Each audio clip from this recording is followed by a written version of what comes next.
From bugs to billions, that is the real story. Behind a franchise born from one boy's love of collecting insects, now worth over $100 billion. You've seen the games, the anime, the cards, but do you know how it all started? How a nearly bankrupt company took the most unlikely idea and turned it into the most successful media franchise in the world? My name is Nate, and this is From Bugs to Billions. The lead up to the company? Don T. Forget to like and subscribe. Now, let us rewind to where it all began. Act 1. The Spark, in 1990. Act.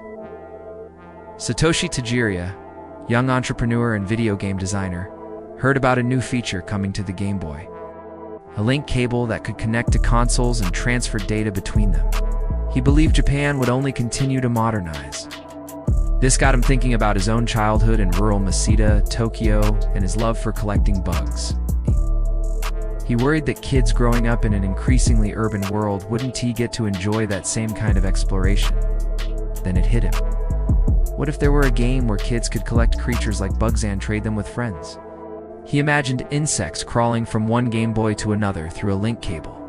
This simple but powerful vision would become the foundation of one of gaming's most iconic franchises. Act 2. Game Freak's Gamble.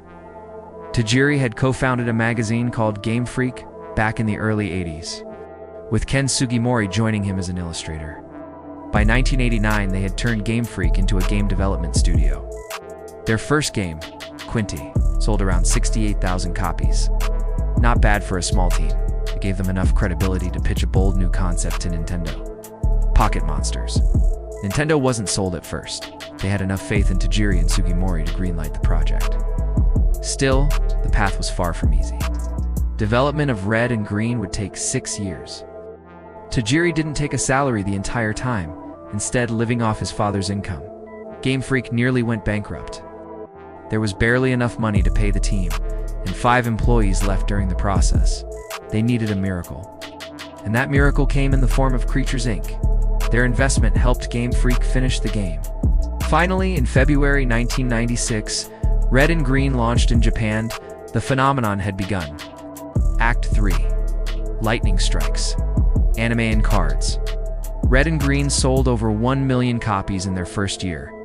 The trading feature was front and center, encouraging players to connect with friends. Some fans even bought both versions just to catch them all. But that was only the beginning. In April 1997, the anime premiered on Japanese TV. It followed Ash Ketchum and his Pikachu as they journeyed to become the best. The show captured the spirit of the games while appealing to younger audiences who had Dan T played yet. Then came the true global breakout. In Iten Jobai Joshaba hit North America. The anime was localized by 4Kids Entertainment and debuted alongside the release of Red and Blue for the Game Boy. The rollout was perfectly timed. Kids were watching the show, playing the games, and of course trading the cards. The trading card game, introduced in Japan in 1996 and brought to the US by Wizards of the Coast in 1999, exploded in popularity. Suddenly, schoolyards became battlegrounds, with kids chasing rare cards like Charizard and Blastoise. By the end of 1999, had become a cultural phenomenon. The anime aired in over 65 countries. The cards were selling out everywhere. The Game Boy games were a massive hit, and Pikachu. He was on everything from lunchboxes to Lunchables. Wasn't just a game anymore, it was a movement. Act C. Formation of the company. Behind the scenes. Though Pokémon was managed by 3 separate companies, Game Freak, the game developers, Creatures Inc., co-developers, and early investors, Nintendo, the publishers and platform owners. With so many moving parts and expanding into anime, toys, clothing, movies, and more things, were getting complicated. To streamline operations, the Center Company was created in 1998 to manage merchandising. Then, in 2000, it evolved into something bigger. The company, this new joint venture, allowed Game Freak, Creatures Inc., and Nintendo to each retain ownership while centralizing brand management. The company would now oversee all licensing, marketing, merchandising, and media strategy. It was a game-changing move. By establishing a centralized, well-organized entity, They ensured consistency across the franchise while scaling globally. Later, the company International would be formed to handle markets outside of Japan. From anime launches to game releases to plush toys and mobile apps, everything was part of a cohesive brand strategy, and it worked.